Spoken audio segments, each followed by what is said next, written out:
give you a couple little close-ups of the inside before I put this back together. Underneath the tone arm, the cable comes in and there's plugs in here. It's not permanent. You can remove the cable, replace it if necessary, or just for storage moving you can remove it. This is the cast suspension for the platter, spring loaded, and it also holds up the tone arm at the back. This is the motor here, and as I was saying, you just lift the belt up and down for your different speeds on the different part of the spindle. You can adjust the speed slightly with the set screw here, I believe. What it does is it moves the motor back and forth, I think, and slows or speeds up the turntable a bit just by friction. Turn this on. You can see the LED. That would be down for play and up.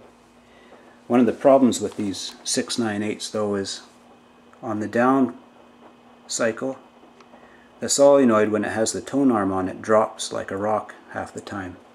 There's a circuit board underneath the plinth here, and something on it, a capacitor or a resistor on most of these 6/9/8 seems to fail.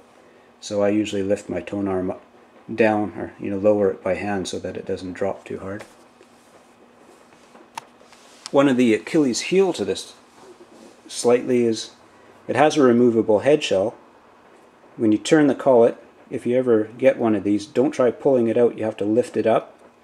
But the head shell is plastic, can break easily, and it was really unique to just this one model of Empire turntable, so they're very hard to find. Some guys are saying too, because it's just plastic, it doesn't have the same kind of harmonics that a more solid aluminum would have. The rest is very nice looking, it's clear plastic with the LED in it, but they often break. And luckily mine hasn't, although it has kind of a line on each side that looks like a stress mark.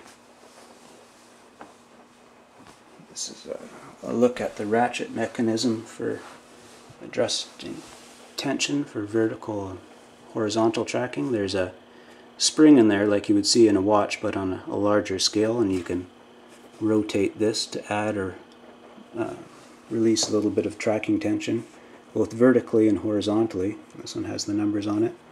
The counterweight moves, but it's not, as I remember it, on a thread. There's a rubber grommet inside and it's got notches, so you can kind of move it back and forth. And then I was setting the tone arm weight with the vertical ratchet mechanism a little bit to fine tune it.